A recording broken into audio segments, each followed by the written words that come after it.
very grateful to be here. Yeah. I've been aware of your teachings for some time now. I'll sit like this. You How's happy? that? Just I lean am. back. Okay. Now sit up.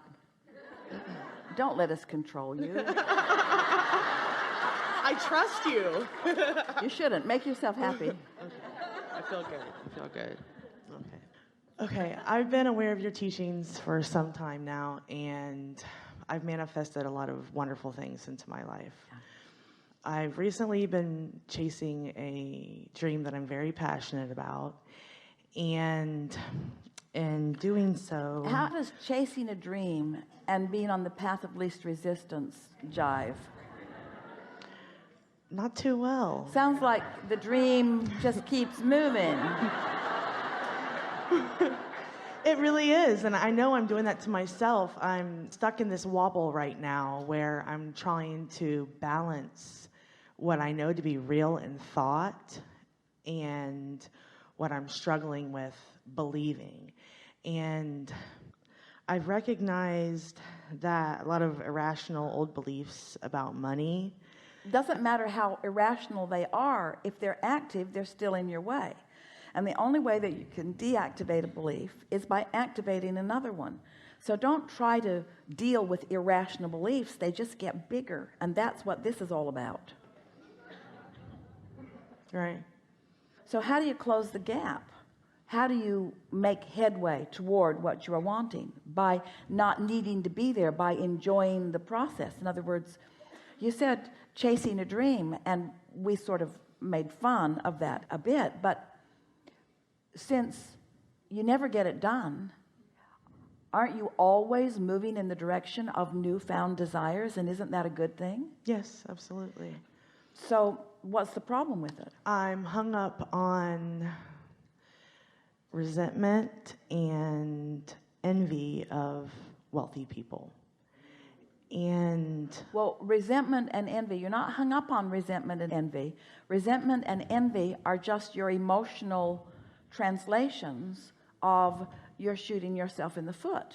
so how do I make that brat inside me who won't stop throwing temper tantrums? Well, do you like the feeling of resentment and envy? No, not at all. So when you feel resentment and envy, you have to think thoughts that cause it to soften or go away.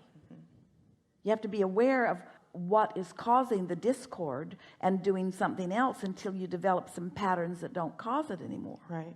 And I know that not every wealthy person is greedy, and I know that I'm not entitled to what they've already manifested into their lives, and there's enough for all of us to go around. So how do I align myself Wait, with that? here's something that will help you. So let's say that there are 100 people in the world. Of course, we're just using a simple analogy. Let's say there are 100 people in the world, and let's say that 10 of them are extremely wealthy.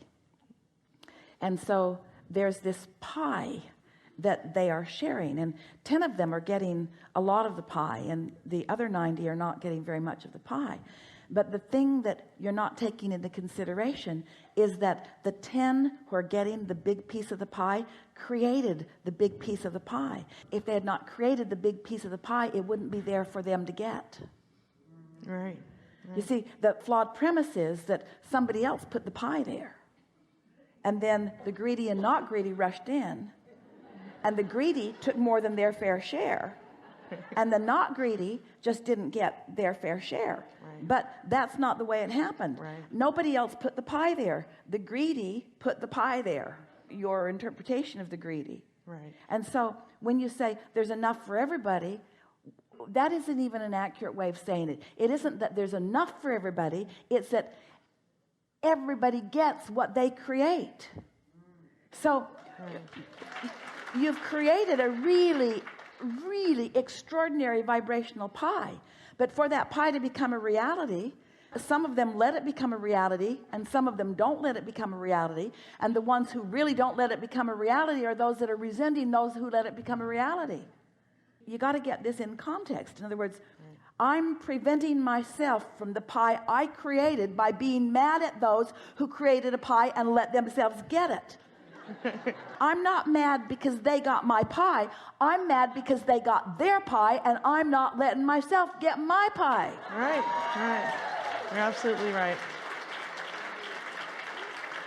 That's the vibrationally accurate way of saying that, you see. Right. And you really got that. So now you say, oh, the resentment that I feel is what I feel like when I prevent myself from getting my pie, and it hasn't got anything to do with what anybody else is doing with anything. Has nothing to do with anything except I've created something that I'm depriving myself of. And I feel it extra strong when I notice those who aren't depriving themselves of it. Oh, wasn't that clear and good? Yes. We think this is a really good time for pie.